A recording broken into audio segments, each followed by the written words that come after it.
هیچ اسبی سوارش را نمیگذارد و بگذارد. Nabi Ibrahim alaihi salam adalah salah satu nabi dari 25 nabi yang wajib diimani oleh setiap umat Islam. Kisah Nabi Ibrahim dikenal pada peristiwa kurban terhadap anaknya, Nabi Ismail alaihi salam, sebagai wujud kecintaan dan ketakwaan terhadap Allah Subhanahu wa Ta'ala. Nabi Ibrahim alaihi salam merupakan ulul azmi, yakni golongan nabi yang memiliki ketabahan yang luar biasa dalam perjuangan dakwahnya. Rasul yang termasuk ulul azmi adalah Nabi Nuh alaihi salam, Nabi Ibrahim alaihi salam, Nabi Musa alaihi salam, Nabi Isa alaihi salam, serta Nabi Muhammad sallallahu alaihi wasallam. Nabi Ibrahim lahir di kota Ur Kasdim yang berada di wilayah Mesopotamia, yang kini dikenal sebagai Irak sekitar tahun 2295 sebelum Masehi. Ayahnya bernama Azar dan ibunya bernama Amilah. Ia dilahirkan di tengah masa jahiliyah yang banyak membuat patung untuk disembah. Pada saat itu ada penguasa yang mengaku sebagai Tuhan yang bernama Raja Namrud. Raja Namrud merupakan penguasa Babilonia yang sombong dan banyak dari kaumnya yang mempercayai bahwa Raja Namrud adalah Tuhan. Pada suatu ketika Raja Namrud bermimpi ada seorang anak yang akan menghancurkan dan menggulingkan kerajaannya. Ia pun memerintahkan untuk membunuh seluruh bayi laki-laki yang lahir. Namun ibunda Nabi Ibrahim saat itu tidak menuruti perintah tersebut dan justru menyembunyikan Nabi Ibrahim yang baru saja lahir ke dalam gua. Kemudian saat beliau tumbuh dewasa, barulah Nabi Ibrahim kembali ke tengah-tengah masyarakat jahiliyah. Sejak kecil Nabi Ibrahim terpelihara dari perbuatan jahat. Beranjak besar ia pun mulai mempertanyakan siapa dirinya dan mengapa kaumnya menyembah berhala-berhala dari batu yang dibuat manusia, yang tak mampu berbuat apa-apa. Ibrahim tak percaya bahwa berhala-berhala buatan manusia itu merupakan Tuhan yang harus disembah. Karena itu ia pun mulai mencari-cari Tuhan yang sebenarnya. Dalam Al-Quran Surat Al-An'am ayat 76-78 disebutkan, ketika malam telah gelap, Ibrahim melihat sebuah bintang lalu ia berkata, "Inilah Tuhanku." Tetapi tatkala bintang itu tenggelam dia berkata, "Saya tidak suka kepada yang tenggelam." Kemudian ketika melihat bulan terbit, Ibrahim berkata, "Inilah Tuhanku." Tapi setelah bulan itu terbenam, dia berkata, "Sesungguhnya jika Tuhanku tidak memberi petunjuk kepadaku, pastilah aku termasuk orang yang sesat." Lalu saat melihat matahari terbit, Ibrahim berkata, "Inilah Tuhanku, ini yang lebih besar." Maka tatkala matahari itu terbenam, dia berkata, "Hai kaumku, sesungguhnya aku berlepas diri dari apa yang kamu persekutukan." Dari pencarian ini, Ibrahim pun berkeyakinan Tuhan tidak akan pernah mati.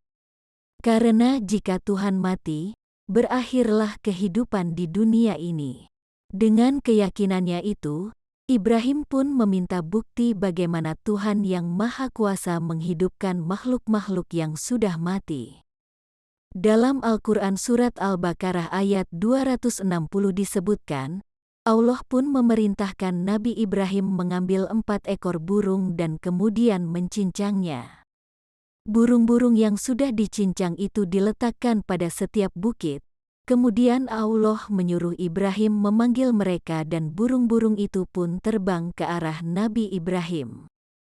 Semasa remaja, Ibrahim sering bertanya kepada ayahnya mengenai Tuhan yang sesungguhnya. Pada saat itu ia menyadari kesia-siaan adanya patung. Oleh sebab itu keinginan untuk menyadarkan kaumnya semakin kuat dan akhirnya mengambil jalan untuk berdakwah. Nabi Ibrahim merasa sedih karena ayahnya tetap menyembah berhala, padahal ia sudah memperingati secara berulang-ulang. Ketika berada di Baitul Maqdis, Ibrahim berdakwah kepada kaumnya untuk berhenti menyembah berhala. Namun mereka tetap menyembah berhala yang dibuat oleh Azar, ayah Ibrahim. Suatu ketika, Raja Namrud mendirikan sebuah bangunan tempat menyembah berhala. Mengetahui hal tersebut, Nabi Ibrahim datang dan menghancurkan seluruh patung berhala, kecuali patung yang paling besar. Raja Namrud dan para penyembah berhala tersebut merasa marah. Kemudian Nabi Ibrahim yang dikenal menentang dalam menyembah berhala dipanggil menghadap Raja Namrud. Saat ditanya apakah ia yang merusaknya, Ibrahim menjawab, mungkin saja patung terbesar itulah yang melakukannya. Cobalah tanyakan kepada patung itu jika memang dapat berbicara. Raja Namrud pun semakin murka. Mendengar pernyataan Nabi Ibrahim tersebut, para penyembah berhala lantas beramai-ramai mengumpulkan kayu bakar untuk membunuh Ibrahim. Ketika Nabi Ibrahim hendak dilemparkan ke dalam perapian, sesosok malaikat hadir untuk menyelamatkannya. Namun bantuan dari malaikat tersebut ditolak oleh Ibrahim. Ibrahim pun melompat ke dalam kobaran api.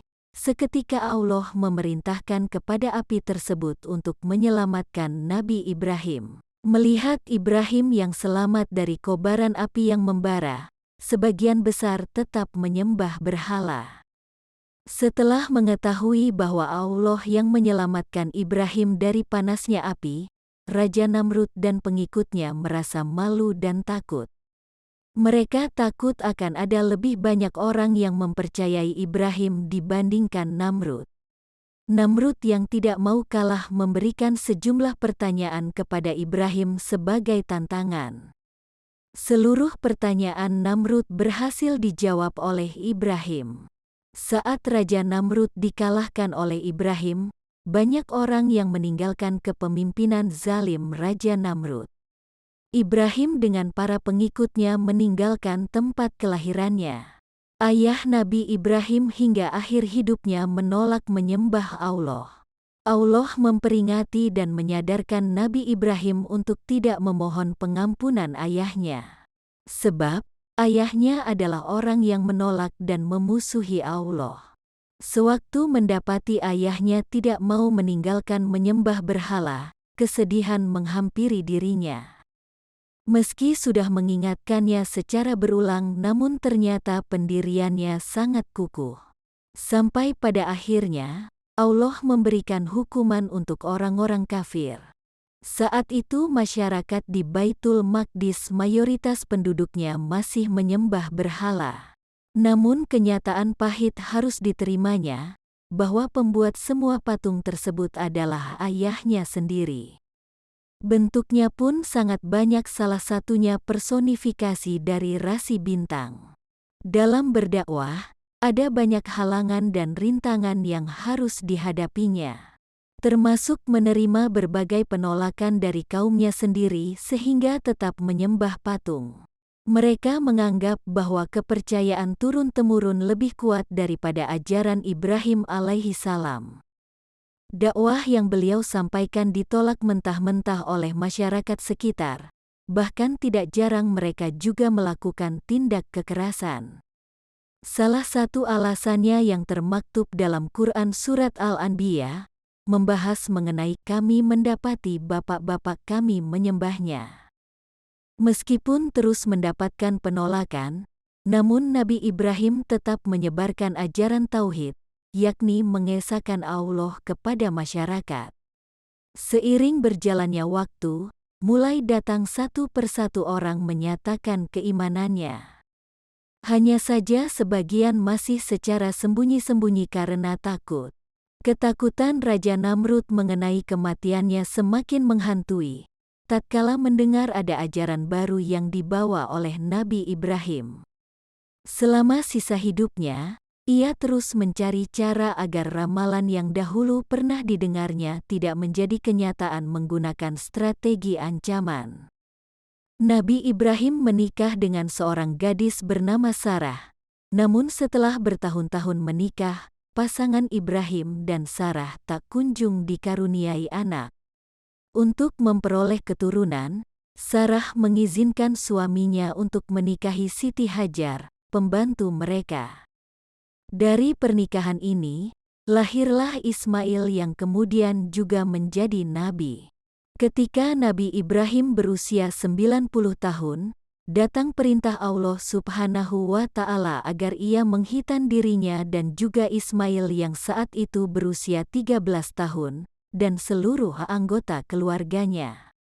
Perintah ini dijalankan Nabi Ibrahim alaihi salam, dan kemudian menjadi hal yang dijalankan nabi-nabi berikutnya hingga umat Nabi Muhammad Shallallahu alaihi wasallam. Allah Subhanahu wa Ta'ala juga memerintahkan Nabi Ibrahim alaihi salam untuk memperbaiki Ka'bah. Saat itu bangunan Ka'bah sebagai rumah suci sudah berdiri di Mekah. Bangunan ini diperbaikinya bersama Nabi Ismail alaihi salam. Perjalanan dakwah Nabi Ibrahim harus terhenti dan digantikan oleh putranya. Pada waktu itu beliau sedang duduk di teras rumahnya dan mengetahui kedatangan seorang lelaki tua dengan wajah lusuh sambil memegang tongkat. Ia pun mempersilakan untuk masuk kemudian menjamunya. Tanpa disangka lelaki tua itu adalah malaikat Israel. Setelah 1 tahun berlalu, Israel datang kembali dengan wujud tampan. Namun sempat terjadi tawar-menawar ketika akan mencabut nyawa Nabi Ibrahim alaihi salam. Hal ini membuat malaikat harus menyampaikan pesanan kepada Allah Subhanahu wa Ta'ala.